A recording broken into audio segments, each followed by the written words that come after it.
달빛 아래 사연 한수 채널 구독자 여러분, 오늘도 시청해주셔서 감사합니다. 행복하고 즐거운 시간 되시길 바라며 오늘의 사연 시작하겠습니다. 새벽 5시, 정우진의 휴대전화가 침묵 속에서 울렸습니다. 취침 중에도 벨소리 한 번에 눈이 뜨이는 습관은 30년 군 생활이 몸에 새긴 반사였죠. 참모총장실 관저에 불이 켜졌습니다. 정우진은 전화기를 집어들기도 전에 이미 몸이 굳어 있었습니다. 새벽 5시에 오는 전화가 좋은 소식인 경우는 없다는 것을 그는 본능적으로 알고 있었죠. 20년 넘게 새벽 비상 연락을 받아온 사람의 몸은 벨소리만으로도 먼저 긴장합니다. 정우진도 그랬습니다. 하지만 이날 새벽은 달랐습니다. 전화를 받기 전부터 심장 어딘가에서 설명할 수 없는 불안이 차올랐습니다. 부하의 비상 연락을 받을 때와는 다른 종류의 두려움이었습니다. 총장님 민재 이등병이 훈련 중 사고로 전방 십자인데 완전 파열입니다. 군의관의 목소리는 낮고 조심스러웠습니다. 그 조심스러움 안에 무언가가 숨겨져 있다는 것을 정우진의 귀는 놓치지 않았습니다. 20년 넘게 부하들의 보고를 받아온 사람은 목소리의 결만으로도 상대방이 무언가를 감추고 있다는 사실을 감지하죠. 군의관은 사실을 전달하면서도 그 사실 이면에 있는 무언가를 전달하지 않으려 했습니다.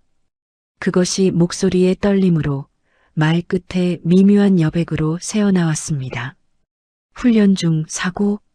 정우진은 그 단어를 반복했습니다. 확인이기도 하고 압박이기도 한 질문이었죠.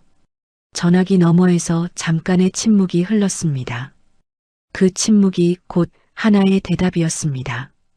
군의관은 더 이상 말을 잇지 못했고 정우진은 그것으로 충분하다고 판단했습니다. 정우진은 군복을 갖춰 입지 않았습니다. 수행원에게 연락하지도 않았죠. 관용차만 끌고 군 병원으로 향했습니다. 새벽도로 위에는 신호등만 혼자 깜빡이고 있었습니다. 정우진의 두 손은 핸들을 쥔 채 미동도 없었습니다. 아들이라는 사실과 총장이라는 사실이 동시에 가슴 안에서 충돌했습니다. 30년을 별 달고 살아온 사람이 새벽도로 위에서 처음으로 자신이 아버지라는 사실을 아프게 깨달았습니다. 아니, 깨달은 게 아니라 그 사실에 처음으로 제대로 얻어맞은 것이었죠. 참모총장이라는 자리는 늘 개인보다 컸습니다. 민재가 입대하던 날조차 정우진은 악수 한번 제대로 하지 못하고 돌아섰습니다. 군인의 아들이 군인이 되는 것은 당연한 일이라고 생각했습니다.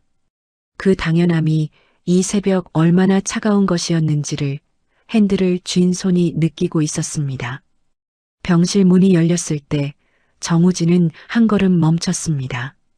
정민재는 침대 위에서 다리를 고정대에 올린 채 이를 악물고 있었습니다. 얼굴은 창백했지만 표정은 굳어 있었습니다. 무너지지 않으려는 사람의 얼굴이었죠. 피멍이 허벅지 안쪽에서 무릎 주변까지 넓게 번져 있었습니다. 퍼렇고 검붉은 멍의 색깔이 단순한 낙상이나 충격으로는 설명이 되지 않는 모양을 하고 있었습니다. 정우진의 눈이 그 멍 위를 천천히 훑었습니다. 오래 전장을 누빈 사람의 눈은 부상의 형태에서 사고의 경위를 읽어냅니다. 이 멍은 단방향이 아니었습니다. 여러 방향에서 힘이 가해진 흔적이었죠. 무릎이 꺾이는 방향도 달렸습니다. 전방 십자인대 파열이 단순 착지 실수로 생길 수 없다는 것을 정우진은 오랜 경험으로 알고 있었습니다. 누가 그랬냐? 정우진의 목소리는 낮았습니다. 명령도 아니고 질문도 아닌 그 중간 어딘가의 온도였죠. 정민재는 아버지의 얼굴을 보는 대신 창 쪽으로 고개를 돌렸습니다. 새벽빛이 창유리에 희미하게 번지고 있었고 정민재의 옆 얼굴은 그 빛 속에서 더욱 어려 보였습니다. 겨우 20살이었습니다.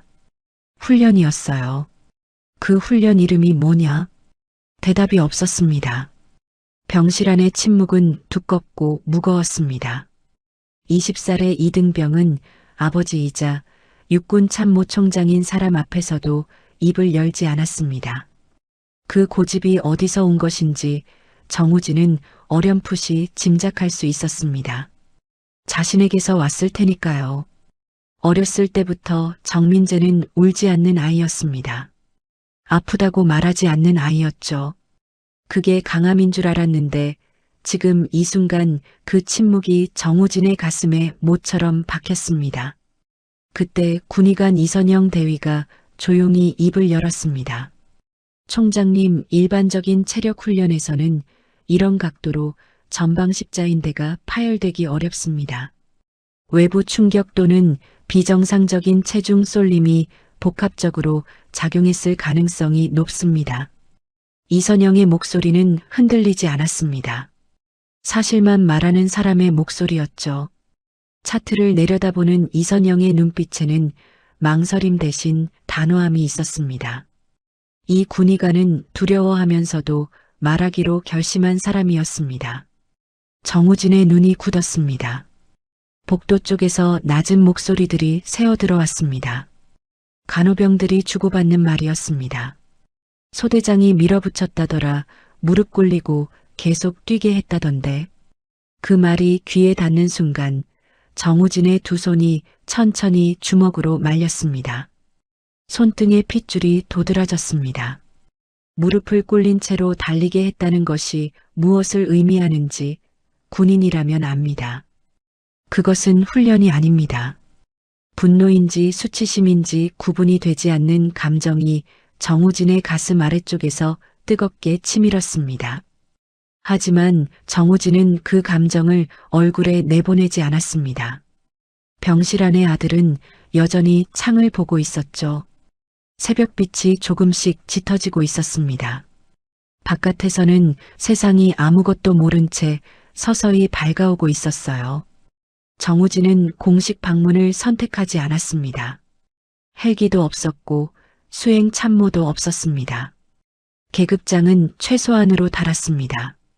참모총장이 비공개로 부대를 찾는 것은 극히 이례적인 일이었죠. 그 이례적인 선택 안에는 계산이 있었습니다.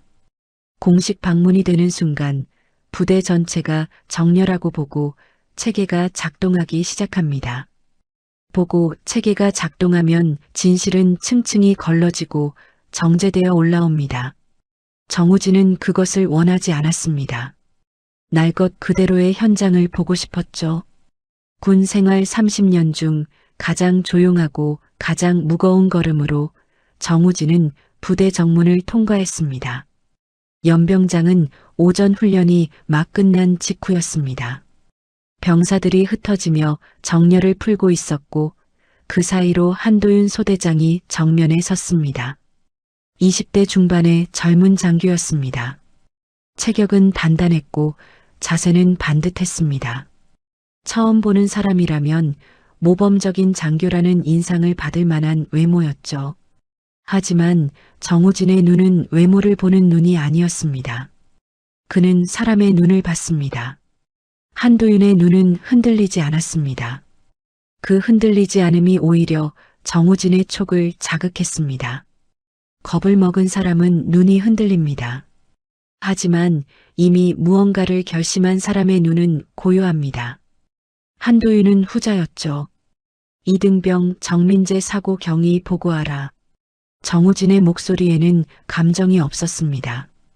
총장이 아들의 사건을 조사하는 것이 아니라 지휘관이 부하의 사고를 확인하는 목소리였죠.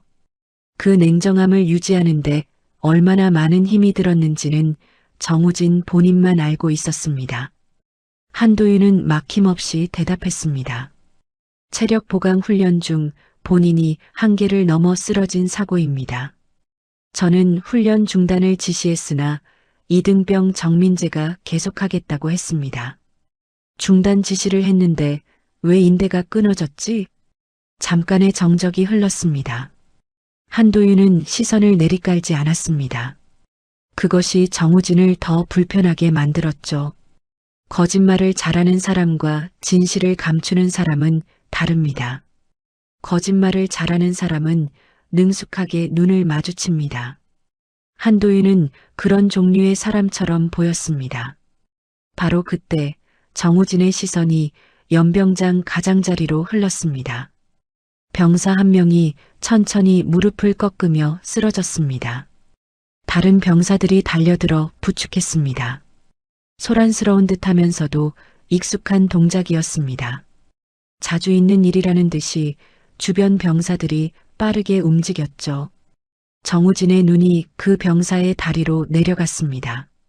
그리고 주변에 서 있던 병사들의 다리로도 시선이 이어졌습니다. 무릎 아래쪽에 멍자국이 보이는 병사가 한둘이 아니었습니다. 군복 위로도 드러나는 멍이었습니다. 정우진의 입술이 한번 굳게 다물렸습니다. 이건 단순 사고가 아니었습니다. 무릎 꿇고 얼차려를 줬나? 정우진의 목소리는 여전히 평온했습니다. 하지만 그 평온함은 폭풍 전의 수면 같은 것이었죠. 한도윤의 눈이 처음으로 미세하게 흔들렸습니다. 아주 짧은 순간이었지만 정우진은 포착했습니다. 30년을 사람의 표정을 읽어온 사람의 눈은 그런 미세한 균열을 놓치지 않습니다. 훈련은 규정 범위 내에서 실시되었습니다. 규정 범위. 정우진은 그 단어를 마음속에서 한번 씹었습니다. 부정도 아니고 긍정도 아닌 교묘하게 비껴가는 대답이었습니다. 오랫동안 보고를 받아온 사람은 그 비껴감이 무엇을 의미하는지 압니다. 그때 정우진의 휴대전화가 진동했습니다. 병원에서 온 연락이었습니다. 총장님, 정민재 이등병이 계속해서 소대장 책임이 아니라고 주장하고 있습니다. 조사 협조 자체를 거부하고 있습니다. 정우진은 전화를 끊었습니다. 그리고 잠시 연병장을 바라봤습니다. 쓰러진 병사는 이미 의무대 쪽으로 옮겨지고 있었고 남은 병사들은 제각각 시선을 내리깔고 있었습니다. 누구도 정우진을 정면으로 보지 않았습니다. 무언가를 알고 있지만 말하지 않기로 결심한 사람들의 자세였죠. 피해자가 가해자를 감싸고 있었습니다. 정우진은 그 사실을 천천히 받아들였습니다. 단순한 폭행이었다면 이런 구도가 나오지 않습니다. 단순한 군기 사고였어도 마찬가지죠. 이 침묵에는 이유가 있었습니다. 이 감싸매는 맥락이 있었습니다. 정민재가 소대장을 감싸는 것이 두려움 때문인지, 의리 때문인지, 혹은 더 복잡한 다른 이유 때문인지를 정우진은 아직 알지 못했습니다. 하지만 이것이 단순한 사고 축소나 개인 간의 폭행으로 마무리될 일이 아니라는 것만은 분명했습니다. 연병장의 바람이 차가웠습니다. 정우진은 한도윤의 얼굴을 마지막으로 한 번 더 들여다봤습니다. 한도윤은 여전히 시선을 내리깔지 않았습니다. 그 눈 안에는 두려움과 함께 설명하기 어려운 무언가가 더 있었습니다. 억울함처럼 보이기도 했고 체념처럼 보이기도 했습니다. 정우진은 그것이 무엇인지 아직 알 수 없었습니다. 군의관 이선영이 정우진에게 먼저 연락해온 것은 그날 저녁이었습니다. 공식 채널이 아니었습니다. 이선영은 정우진의 직통번호로 문자를 먼저 보냈습니다. 단둘이 말씀드릴 것이 있습니다. 짧은 문장이었지만 그 안에 담긴 무게는 가벼운 것이 아니었죠. 정우진은 즉시 답장을 보냈습니다. 1시간 후 두 사람은 병원 내 의무가 상담실에서 마주 앉았습니다. 이선영은 문을 닫고 블라인드를 내렸습니다. 그 행동 하나하나가 이 대화가 공식 기록에 남아서는 안 된다는 것을 말하고 있었습니다. 이선영은 차트를 펼치기 전에 먼저 정우진을 정면으로 봤습니다. 총장님, 제가 드리는 말씀은 의무 기록에 근거한 소견입니다. 하지만 공식 보고서에는 아직 포함되지 않은 내용입니다. 말하라. 정민재 이등병의 무릎 파열 부위와 피멍의 방향을 분석했을 때 단순 과부하로 인한 파열 패턴과 다릅니다. 무릎이 꺾인 방향과 피멍이 번진 방향이 일치하지 않습니다. 즉, 파열 직전에 외부에서 가해진 힘이 있었거나 본인이 누군가를 밀쳐내려다 체중이 비틀린 흔적입니다. 정우진은 말없이 들었습니다. 누군가를 밀쳐냈다는 게 무슨 의미지? 이선영은 차트를 천천히 넘겼습니다. 손끝이 한 곳에서 멈췄습니다. 사건 당시 같은 조에 배치되어 있던 병사들의 명단이었습니다. 이선영의 손가락이 한 이름 위에 놓였습니다. 김태환 병장. 정우진은 그 이름을 눈으로 한번 읽고 다시 이선영을 봤습니다. 김태환 병장이 그 자리에 있었나? 예, 같은 조였습니다. 그리고 사고 당일 김태환 병장은 의무 기록상 아무런 부상이 없습니다. 체력 한계 상황에서 같은 조의 병사가 쓰러지고 옆에 있던 사람이 멀쩡하다는 것은 두 가지 중 하나입니다. 김태환 병장이 먼저 쓰러졌거나 혹은 누군가가 그 자리를 대신했거나. 상담실 안이 조용했습니다. 형광등이 낮게 웅웅거리는 소리만 들렸죠. 정우진은 의자 등받이에 등을 기댔습니다. 머릿속에서 그날의 장면이 재구성되기 시작했습니다. 야간 훈련, 한계를 넘긴 병사, 그리고 그 병사 대신 앞으로 나선 또 다른 병사. 전방 십자인대가 끊어지는 소리를 들으면서도 끝까지 이를 악물었을 20살짜리 이등병. 정우진은 그 장면을 머릿속에 그리면서 가슴 어딘가가 단단하게 조여드는 것을 느꼈습니다. 분노인지 자괴감인지 구분하기 어려운 감정이었습니다. 그날 밤 늦게 정우진은 복도 끝에 서 있었습니다. 병실 순찰이라는 명목이었지만 사실은 민재의 병실을 지켜보기 위해서였죠. 문은 반쯤 열려 있었습니다.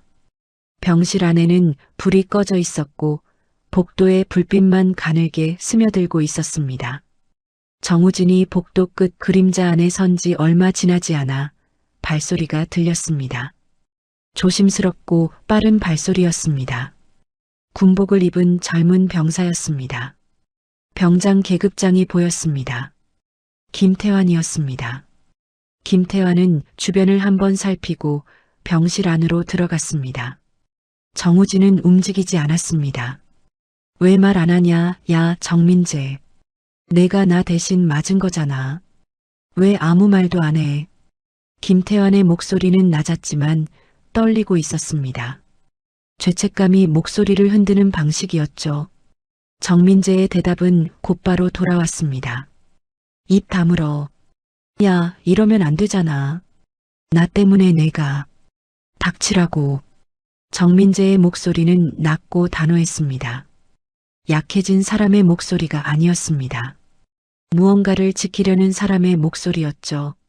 정우진은 복도 끝에서 그 목소리를 들으며 꼼짝하지 않았습니다. 두 사람 사이에 어떤 맥락이 있는지가 조금씩 드러나고 있었습니다. 이것은 피해자와 가해자의 관계가 아니었습니다. 함께 무언가를 겪은 사람들 사이에 훨씬 더 복잡한 관계였습니다. 내가 계속 감싸면 아무것도 안 바뀐다. 다음에 또 누가 다쳐? 김태환이 말했습니다. 목소리에 울음이 섞이기 시작했습니다. 잠시 침묵이 흘렀습니다. 나도 안다. 정민재가 조용히 말했습니다. 그 짧은 대답 안에는 여러 겹의 감정이 눌려 있었습니다. 알면서도 말하지 않는 것, 알면서도 감싸는 것. 그 이유가 무엇인지를 정우진은 아직 다 알지 못했습니다.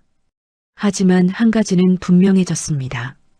정민재는 무지해서 침묵하는 것이 아니었습니다. 알고 있기 때문에 침묵하는 것이었죠. 정우진은 천천히 복도 끝에서 발을 뗐습니다. 발소리를 죽이며 돌아섰습니다. 등 뒤로 병실의 어둠이 남았습니다. 계단을 내려가는 정우진의 발걸음은 올라올 때보다 훨씬 무거웠습니다. 아들이 알면서도 침묵하는 이유를 알기 위해서는 더 깊이 들어가야 했습니다. 그리고 그 깊이로 들어갈수록 이 사건의 무게가 한 소대장의 잘못으로 끝나지 않을 것이라는 예감이 정우진의 발목을 붙잡았습니다. 회상. 그날의 기억은 김태환의 진술로부터 시작되었습니다. 정우진이 직접 요청한 비공식 면담이었습니다. 헌병대 조사실이 아닌 병원 내 빈 처치실이었죠. 딱딱한 철제 의자 2개가 마주보고 놓인 좁은 공간이었습니다. 김태환은 들어오면서부터 손을 무릎 위에 얹고 시선을 바닥에 고정했습니다. 22살의 병장은 참모총장 앞에서 몸 전체로 긴장을 표현하고 있었습니다. 하지만 정우진은 계급장을 앞세우지 않았습니다. 의자를 당겨 같은 눈높이에 앉았습니다. 그 행동 하나가 김태환의 어깨를 조금 내려앉게 만들었죠. 그날 무슨 일이 있었는지 처음부터 말해라. 보고서 말고 내가 본 것. 김태환은 한참을 입을 열지 못했습니다. 손가락이 무릎 위에서 천천히 쥐어졌습니다. 그리고 한번 깊게 숨을 들이켜고는 말하기 시작했습니다. 그날은 야간 체력 보강 훈련이었습니다. 오후 10시가 넘어 시작된 훈련이었는데 그것 자체가 이미 비정상이었습니다. 공식 훈련 일정에는 없던 훈련이었죠. 중대장 박성규 소령이 갑작스럽게 소집을 명했습니다. 이유는 단 하나였습니다. 체력 측정 결과가 중대 평균 이하로 나왔고 상급 부대 평가가 사흘 뒤로 잡혀 있었습니다. 박성규는 그날 저녁 내내 신경이 곤두서 있었습니다. 평가 결과가 자신의 진급에 직결된다는 것을 중대 전체가 알고 있었죠. 연병장에 병사들이 모였습니다. 밤 공기는 차가웠고 조명은 불충분했습니다. 한도윤 소대장이 훈련 대형을 잡았습니다. 처음에는 통상적인 구성이었습니다. 달리기, 팔굽혀펴기, 윗몸 일으키기. 하지만 박성규의 입에서 나오는 말은 점점 달라지기 시작했습니다. 기록이 안 나와? 다시 해. 전부 다시. 2번째 반복이 끝났을 때 이미 여러 명의 병사가 한계에 다다라 있었습니다. 김태환도 그 중 하나였습니다. 다리가 풀리고 호흡이 가빠졌습니다. 무릎이 제대로 펴지지 않는 느낌이 왔죠. 그때 박성규가 소리쳤습니다. 다시 뛰어. 기록 깨. 한도윤이 앞으로 나섰습니다. 중대장님, 이건 무리입니다. 병사들 상태가. 소대장은 입 닥쳐. 위에 보고할 거야? 해봐. 박성규의 목소리는 낮고 날카로웠습니다. 협박이었습니다. 한도윤은 입술을 다물었습니다. 소대장이 중대장의 명령에 정면으로 맞설 수 있는 구조가 아니었습니다. 군 조직의 수직적 위계는 그런 순간에 가장 잔인하게 작동했습니다. 한도윤은 뒤로 물러섰고 훈련은 계속되었습니다. 3번째 반복이 시작되었을 때 김태환의 다리가 먼저 꺾였습니다. 무릎이 땅에 닿는 순간 박성규가 소리쳤습니다. 병장이 쓰러져? 일어나. 김태환은 일어나려 했지만 다리가 말을 듣지 않았습니다. 손으로 땅을 짚으며 버티고 있었습니다. 바로 그때 옆에 있던 정민재가 앞으로 나섰습니다. 그만하십시오. 정민재의 목소리는 또렷했습니다. 20살 이등병이 중대장 앞에서 낼 수 있는 목소리가 아니었습니다. 박성규의 눈이 정민재에게 꽂혔습니다. 이등병이 지금 나한테 명령하냐? 병사가 다치고 있습니다. 닥치고 뛰어. 정민재는 움직이지 않았습니다. 그 순간 박성규가 정민재의 어깨를 밀쳤습니다. 강한 힘이었습니다. 정민재는 중심을 잃고 옆으로 쏠렸고 바로 그 순간 쓰러져 있던 김태환을 감싸듯 몸을 틀었습니다. 오른쪽 무릎이 잘못된 각도로 땅에 박혔습니다. 뚝! 그 소리는 작았지만 주변에 있던 모든 사람이 들었습니다. 훈련장이 순간 얼어붙었습니다. 정민재는 쓰러진 채로 이를 악물었습니다. 신음소리조차 내지 않으려 했습니다. 김태환은 자신을 감싸고 쓰러진 정민재를 내려다보며 굳어버렸습니다. 그 눈빛을 김태환은 아직도 잊지 못한다고 했습니다. 새벽이 가까워오는 훈련장, 불빛 아래 쓰러진 20살짜리 이등병의 얼굴. 울지도 않고 소리치지도 않고 그저 하늘을 올려다보며 숨만 참고 있던 그 얼굴이라고. 한도윤이 그 순간 박성규 앞으로 다시 나섰습니다. 중대장님, 즉시 훈련 중단하고 의무대 연락해야 합니다. 내가 지금 중단합니다. 한도윤의 목소리는 처음으로 흔들리지 않았습니다. 그 한마디로 훈련은 멈췄습니다. 박성규는 한도윤을 한참 내려다봤지만 더 이상 말하지 않았습니다. 대신 뒤로 돌아 연병장을 빠져나갔습니다. 그 뒷모습이 책임을 내팽개치는 사람의 걸음이었다고 김태환은 말했습니다. 김태환의 진술이 끝났을 때 처치실안은 오래 조용했습니다. 정우진은 아무 말도 하지 않았습니다. 무릎 위에 얹은 두 손이 천천히 쥐어지는 것을 김태환은 보았습니다. 울분인지 자책인지 알 수 없는 감정이 참모총장의 얼굴 위를 스치고 지나갔습니다. 그리고 정우진은 아주 천천히 물었습니다. 민재가 왜 말하지 않는지 알겠나? 김태환은 고개를 끄덕였습니다. 저 때문입니다. 제가 나서면 제가 다칠 것 같으니까 민재가 대신 나섰습니다. 그래서 자기가 다친 거라고 말하면 저까지 엮인다고 생각하는 겁니다. 민재는 저를 지키려는 겁니다. 정우진은 눈을 감았습니다. 아들이 자신의 다리보다 동료를 먼저 생각했다는 것. 그리고 그 선택이 이 침묵으로 이어지고 있다는 것. 정우진은 그 사실을 가슴 안에서 천천히 받아들였습니다. 받아들이는 일이 너무 아팠습니다. 정우진은 중대장 박성규를 공식 채널로 호출했습니다. 이번에는 비공개가 아니었습니다. 헌병대 조사관이 배석했고 속기사가 들어왔습니다. 모든 것이 기록되는 자리였죠. 정우진이 그렇게 선택한 데는 이유가 있었습니다. 박성규라는 인간은 증인이 없는 자리에서는 끝까지 부인할 사람이라는 것을 김태환의 진술을 들으면서 이미 파악했습니다. 책임을 회피하는 방식이 능숙한 사람은 대개 자신이 관찰받고 있다는 사실을 알 때 다르게 행동합니다. 정우진은 그 압박을 의도적으로 설계했죠. 박성규는 군복을 빳빳하게 갖춰 입고 들어왔습니다. 소령 계급장이 반듯했습니다. 자세는 고닫고 표정은 정돈되어 있었습니다. 준비된 사람의 태도였습니다. 정우진은 그 준비됨을 보면서 속으로 한번 냉소했습니다. 준비가 되어 있다는 것은 이미 무언가를 감출 생각을 했다는 의미였으니까요. 사고 당일 야간 훈련을 지시한 것이 맞나? 체력 보강이 필요한 상황이었습니다. 정상적인 지휘 판단이었습니다. 오후 10시 이후에 시작된 훈련이 정상적인 지휘 판단인가? 훈련 시간은 지휘관 재량입니다. 박성규는 막힘이 없었습니다. 모든 대답이 규정과 재량 사이의 어딘가에 위치해 있었습니다. 완전한 거짓말도 아니고 완전한 진실도 아닌 대답들이었죠. 정우진은 서두르지 않았습니다. 천천히 질문을 이어갔습니다. 훈련 강도, 반복 횟수, 중단 지시 여부.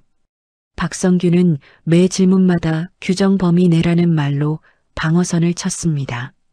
정민재 이등병이 쓰러지기 전에 훈련 중단을 요구한 것이 있었나? 없었습니다. 한도윤 소대장이 중단을 건의한 것은? 건의는 있었습니다. 하지만 훈련 강도는 규정 범위였기에 계속했습니다. 병사가 한계를 넘었다는 건의를 무시한 것이 규정 범위인가? 박성규의 눈이 잠깐 흔들렸습니다. 하지만 곧 다시 정돈되었죠.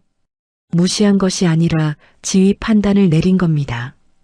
정우진은 그 대답을 듣고 잠시 멈췄습니다. 그리고 배석해 있던 헌병대 수사관 오제국 소령을 바라봤습니다.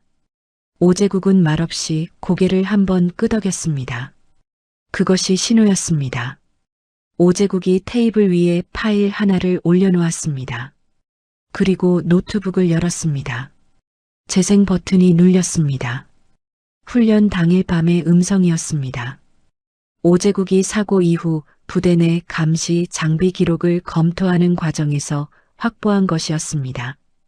연병장 외곽에 설치된 방범용 음성 수집 장비가 그날 밤의 소리를 담고 있었죠. 설치 목적이 달랐기 때문에 누구도 그 장비가 그 순간을 기록하고 있다는 사실을 몰랐습니다. 스피커에서 소리가 흘러나왔습니다. 기록이 안 나오면 전원 재교육이다. 평가 망치면 너희 소대장부터 끝이야. 박성규의 목소리였습니다. 틀림없었습니다. 그리고 이어서 중대장님, 병사들이 한계입니다. 중단해야 합니다. 소대장은 입 닥쳐. 위에 보고할 거야? 해봐. 누가 믿어줄 것 같아. 짧은 침묵 이후 다시 뛰어. 기록계. 재생이 멈췄습니다. 조사실 안이 고요해졌습니다. 속기사의 손가락도 멈췄습니다. 박성규의 얼굴에서 처음으로 색이 빠졌습니다. 준비된 표정이 무너지는 데는 오래 걸리지 않았습니다. 정우진은 박성규를 바라보았습니다. 분노를 드러내지 않았습니다. 오히려 더 차분해졌죠. 분노는 감정이지만 지금 이 자리에서 필요한 것은 냉정이었습니다. 그 냉정함이 박성규를 더 압박했습니다. 보고를 축소한 것이 본인 단독 결정인가 아니면 위에서 내려온 지시가 있었나? 박성규는 입술을 움직이려다 멈췄습니다. 처음으로 대답이 나오지 않았습니다. 그 침묵이 하나의 균열이었습니다. 정우진은 그 균열을 놓치지 않았습니다. 다시 묻는다. 보고 축소가 본인 단독인가? 저 혼자였습니다. 대답이 나왔습니다. 하지만 그 대답이 사실인지 아닌지는 목소리가 말해주고 있었습니다. 너무 빠르게 나온 대답이었습니다. 생각한 대답이 아니라 준비한 대답이었죠.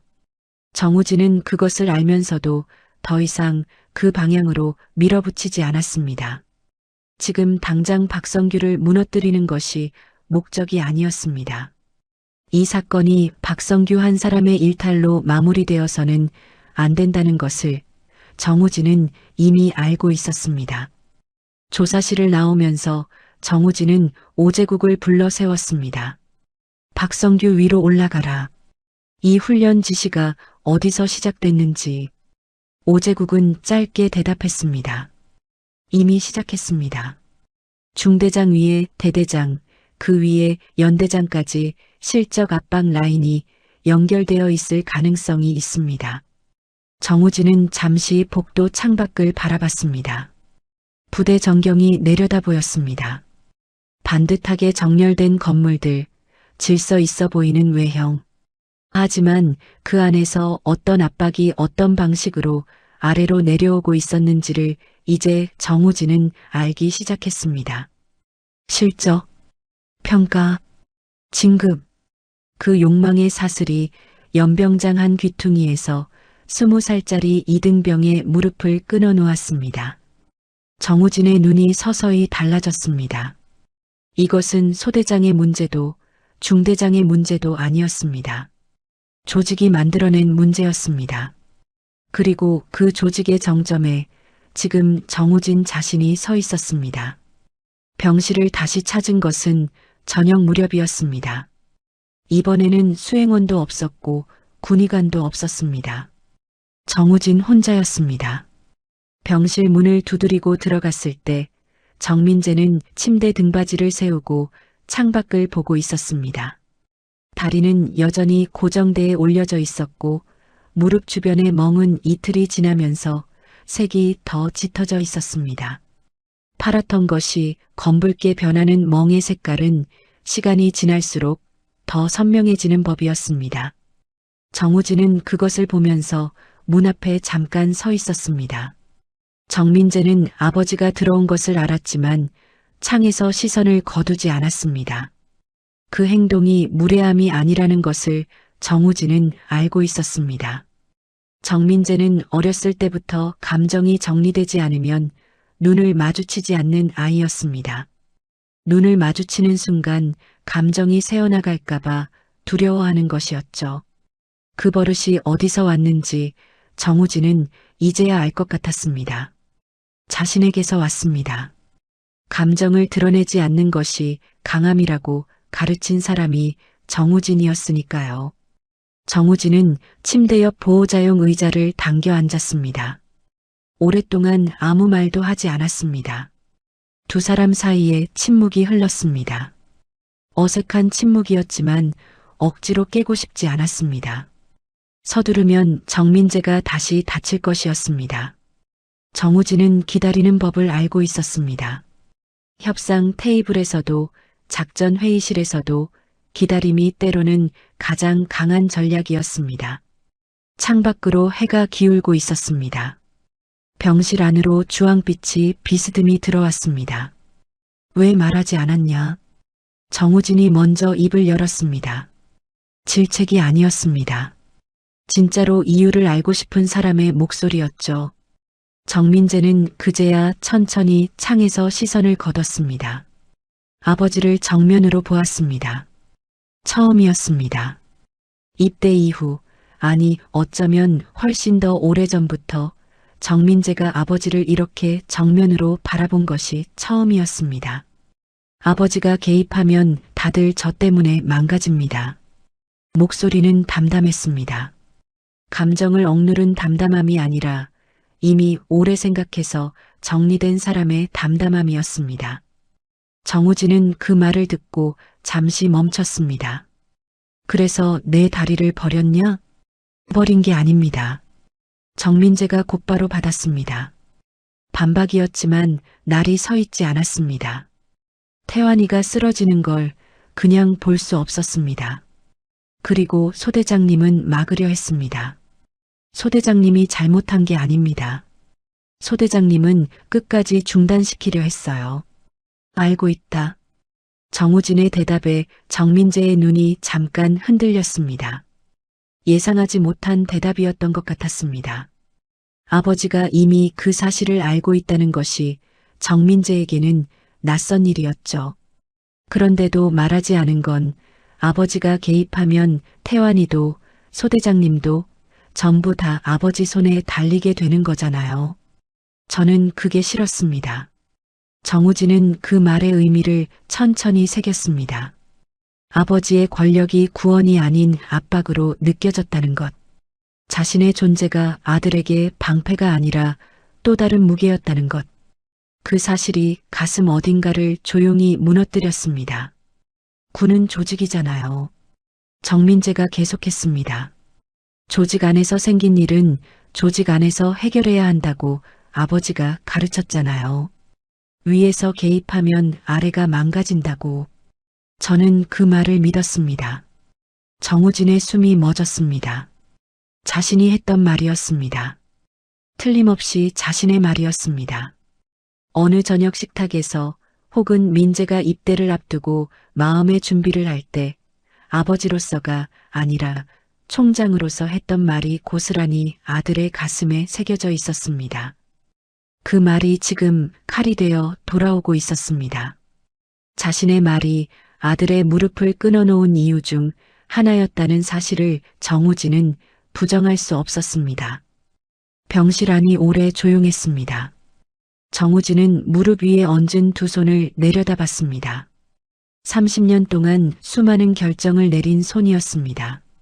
부대를 움직이고 병사를 지휘하고 나라를 지키는 일을 한다고 믿었던 손이었습니다. 그런데 그 손이 정작 가장 가까운 사람을 지키지 못했습니다. 아니, 더 정확하게는 지키지 못하도록 만드는 말을 했습니다. 미안하다. 정우진이 말했습니다. 정민재는 아무 말도 하지 않았습니다. 하지만 창 쪽으로 돌렸던 고개를 돌리지 않았습니다. 아버지를 계속 보고 있었습니다. 그것으로 충분했습니다. 정우진은 다시 입을 열었습니다. 총장으로서 늦었다. 진작 이 조직 안에서 이런 일이 일어나고 있다는 것을 알았어야 했다. 하지만 잠깐 멈췄습니다. 아버지로서도 늦었다. 내가 군인이 되는 날 내가 아버지가 아니라 총장으로 서 있었다. 그게 잘못이었다. 정민재의 눈가가 미세하게 움직였습니다. 감정이 새어나오지 않도록 이를 악무는 사람의 표정이었습니다. 정우진은 그것을 보면서 억지로 무언가를 더 말하려 하지 않았습니다. 말이 많아지면 진심이 희석됩니다. 지금 이 방 안에 있어야 할 것은 말이 아니라 두 사람이 오래 나누지 못했던 시간이었습니다. 정우진은 의자를 조금 더 침대 쪽으로 당겼습니다. 그리고 그냥 거기 앉아 있었습니다. 창밖으로 해가 완전히 넘어가고 병실 안이 어두워지기 시작했습니다. 간호병이 들어와 불을 켜고 나갔습니다. 정우진은 그래도 자리를 뜨지 않았습니다. 정민재도 먼저 가라는 말을 하지 않았습니다. 두 사람은 그렇게 한동안 같은 공간 안에 있었습니다. 오랜 세월 서로 멀리 있었던 두 사람이 병실이라는 좁은 공간 안에서 처음으로 같은 온도를 나누고 있었습니다. 정우진이 정군 화상회의를 소집한 것은 사고 발생 닷새째 되던 날 오전이었습니다. 참모총장실 회의 시스템에 전국 주요 부대 지휘관들의 얼굴이 화면을 채웠습니다. 사단장, 여단장, 연대장급 이상, 지휘관 전원이었습니다. 이런 규모의 정군 화상회의가 갑작스럽게 소집되는 경우는 드물었습니다.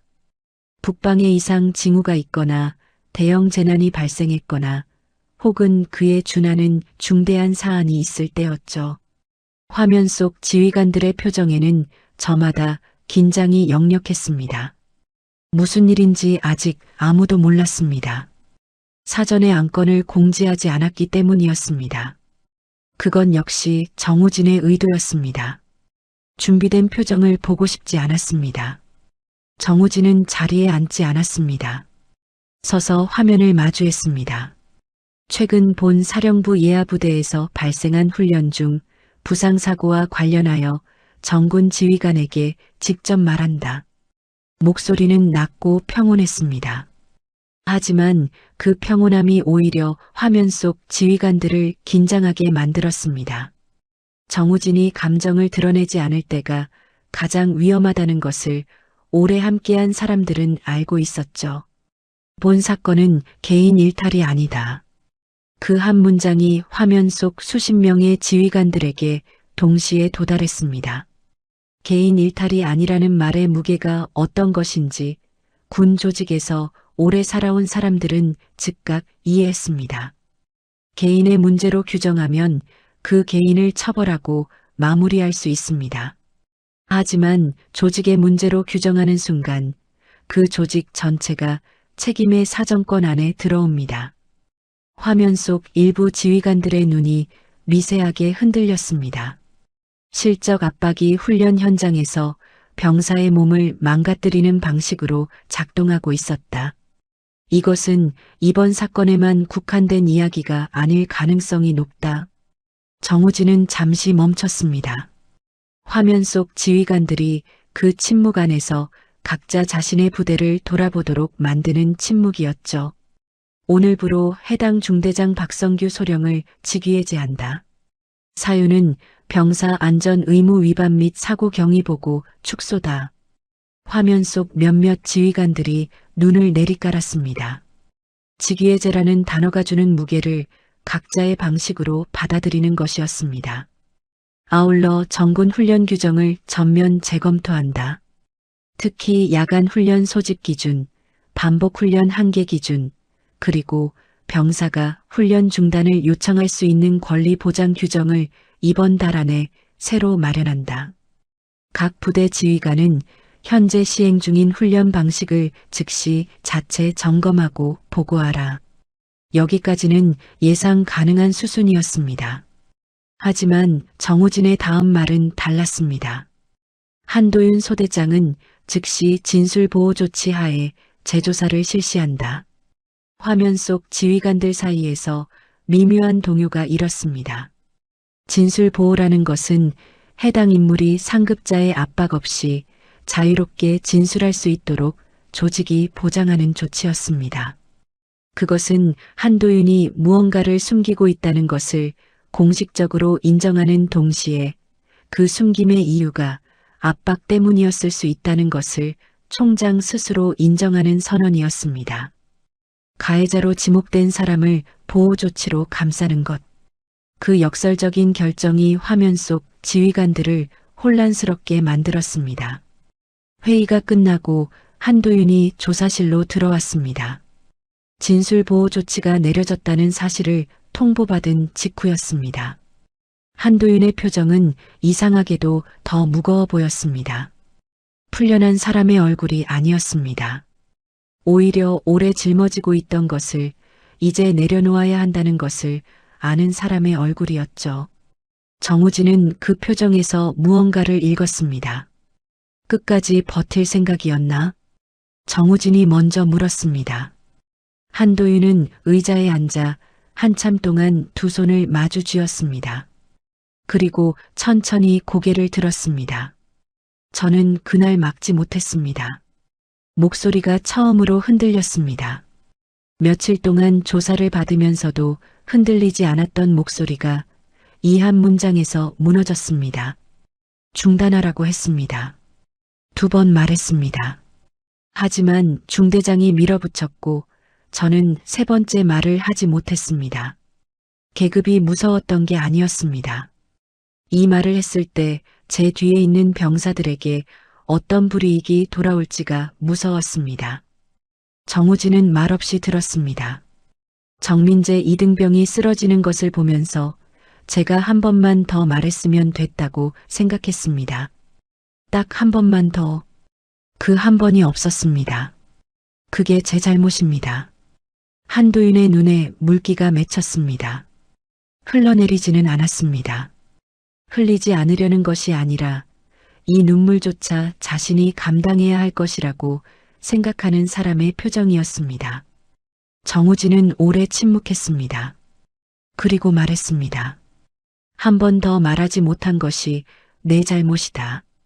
그건 맞다. 한도윤이 고개를 끄덕였습니다. 하지만 그 한 번을 말할 수 없게 만든 구조가 있었다. 그 구조를 만든 책임은 내가 진다. 한도윤의 고개가 천천히 올라왔습니다. 정우진을 바라보았습니다. 그 눈빛 안에 처음으로 무언가가 풀리는 것이 보였습니다. 며칠째 혼자 짊어지고 있던 것이 조금씩 내려지는 것이었습니다. 조사실을 나온 정우진은 복도에서 오제국을 만났습니다. 오제국은 조용히 보고했습니다. 실적 압박의 라인이 중대장위 대대장까지 이어진다는 추가 진술이 확보되었다고 했습니다. 연대장 선에서 묵인이 있었다는 정황도 포착되었다고 했죠. 정우진은 그 보고를 들으며 잠시 눈을 감았습니다. 수사는 계속될 것이었습니다. 직위의 제도 한 명으로 끝나지 않을 것이었습니다. 하지만 정우진의 머릿속에는 그것보다 먼저 해야 할 일이 있었습니다. 규정을 바꾸는 일이었습니다. 처벌은 과거를 다루는 일이지만 규정은 앞으로를 다루는 일이었습니다. 정우진은 그 둘 중 어느 것이 더 중요한지 알고 있었습니다. 복도 창밖으로 부대 연병장이 보였습니다. 오늘도 병사들이 뛰고 있었습니다. 그 모습을 바라보는 정우진의 눈빛은 며칠 전과 달랐습니다. 권력자의 눈이 아니라 무언가를 오래 잘못 보고 있었다는 것을 깨달은 사람의 눈이었습니다. 수술은 사고 발생 열흘째 되던 날 진행되었습니다. 전방 십자인대 재건술, 무릎 안쪽에 끊어진 인대를 복원하는 수술은 길고 정교한 과정이었습니다. 집도인은 수술이 잘 끝났다고 했습니다. 하지만 재활까지는 최소 6달이 걸릴 것이라고 했죠. 6달. 정민재의 군 복무 기간 중 상당 부분이 재활병동에서 흘러가게 된다는 의미였습니다. 정우진은 그 말을 들으면서 아무런 표정을 짓지 않았습니다. 표정을 지을 여유가 없었습니다. 마음이 너무 많은 것을 동시에 담고 있었기 때문이었죠. 재활병동은 본관에서 조금 떨어진 별관 건물이었습니다. 복도가 넓고 햇볕이 잘 들었습니다. 회복 중인 병사들이 목발을 짚거나 보조기를 차고 천천히 걷는 연습을 하는 공간이었습니다. 정우진이 그 복도에 들어섰을 때 저 끝에서 정민재가 목발을 짚고 걷고 있었습니다. 물리치료사가 옆에서 걸음 간격을 조정해주고 있었죠. 정민재의 걸음은 느리고 조심스러웠습니다. 목발에 체중을 실을 때마다 어깨가 미세하게 긴장하는 것이 멀리서도 보였습니다. 아팠겠지만 소리를 내지 않았습니다.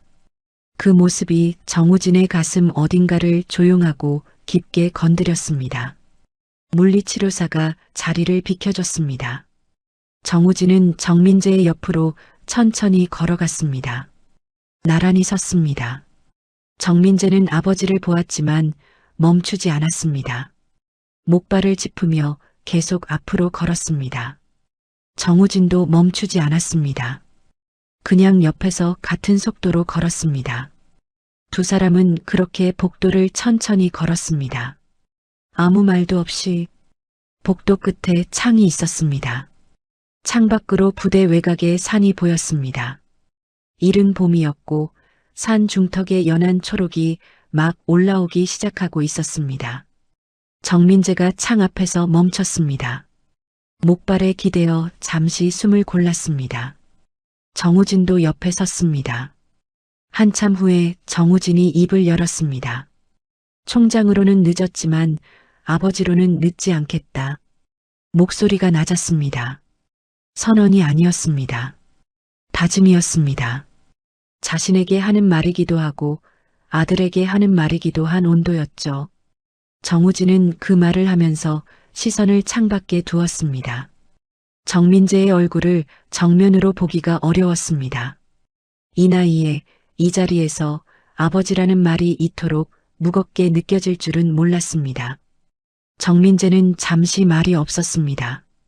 창밖의 산을 보고 있었습니다. 그리고 작게 웃었습니다.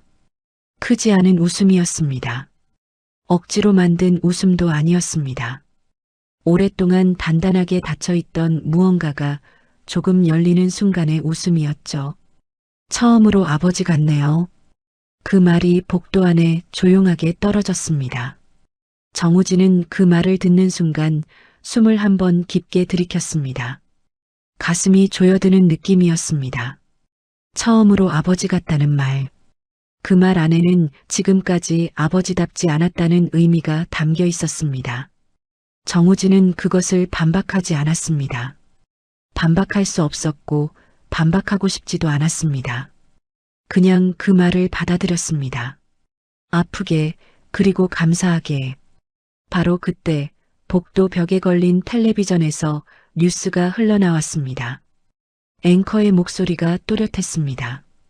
육군본부가 오늘 정군 훈련 규정 개정안을 공식 발표했습니다. 개정안의 핵심은 무릎 꿇기를 동반한 모든 형태의 얼차려를 전면 금지한다는 것이었습니다. 아울러 야간 훈련 소집 기준을 명문화하고 병사가 신체적 한계를 이유로 훈련 중단을 요청할 수 있는 권리를 공식 규정에 포함시킨다는 내용이었습니다. 그리고 훈련 중 발생한 부상에 대해 지휘관이 보고를 축소하거나 은폐할 경우 가중 처벌한다는 조항도 새로 신설되었습니다. 재활병동 복도의 다른 병사들도 텔레비전 앞으로 시선이 모였습니다. 목발을 짚고 있던 병사, 보조기를 찬 병사, 휠체어에 앉아있던 병사, 저마다의 방식으로 회복 중인 젊은 병사들이 화면을 바라보고 있었습니다. 복도 안이 조용해졌습니다. 뉴스 앵커의 목소리만 흘렀습니다. 정민재도 텔레비전을 보았습니다. 그리고 다시 창밖을 보았습니다. 아무 말도 하지 않았습니다. 하지만 아까보다 어깨가 조금 내려앉아 있었습니다. 오래 긴장하고 있던 사람이 비로소 힘을 빼는 방식이었죠. 정우진은 그것을 옆에서 느꼈습니다. 말로 확인하지 않아도 알 수 있는 것들이 있습니다. 오랫동안 서로를 몰랐던 두 사람이 이제야 그런 것들을 조금씩 느끼기 시작하고 있었습니다. 정우진은 창밖을 바라봤습니다. 권력으로 응징한 것이 아니었습니다. 지위를 이용해 아들의 원수를 갚은 것도 아니었죠. 그랬다면 더 빠르고 더 단순하게 끝낼 수 있었습니다. 한 사람을 지목해 처벌하고 사건을 봉합하고 조용히 마무리하는 것. 그것이 권력이 가장 쉽게 선택하는 방식이었습니다. 하지만 정우진은 그 방식을 선택하지 않았습니다. 대신 조직 전체를 들여다봤습니다. 자신이 만들고 유지해온 구조 안에 어떤 균열이 있었는지를 직시했습니다. 그리고 자신의 말이 아들의 침묵을 만들었다는 사실을 인정했습니다. 그것이 쉬운 일이 아니었습니다. 30년의 신념을 스스로 부수는 일이었으니까요. 잘못된 신념을 고친 것이었습니다. 그것이 이 모든 일이 끝나고 정우진에게 남은 것이었습니다. 훈장도 아니고 치아도 아니었습니다. 그냥 고쳤다는 사실, 늦었지만 고쳤다는 사실, 그리고 그 옆에 목발을 짚고 창밖을 바라보는 20살짜리 아들이 서 있었습니다. 봄 햇살이 복도 창을 통해 길게 들어왔습니다. 정민재의 옆 얼굴을 환하게 비추었습니다. 정우진은 그 얼굴을 오래 바라보았습니다. 참모 총장으로서가 아니라 아버지로서 아들의 얼굴을 처음으로 제대로 보는 것 같았습니다. 늦은 봄볕이었지만 따뜻했습니다.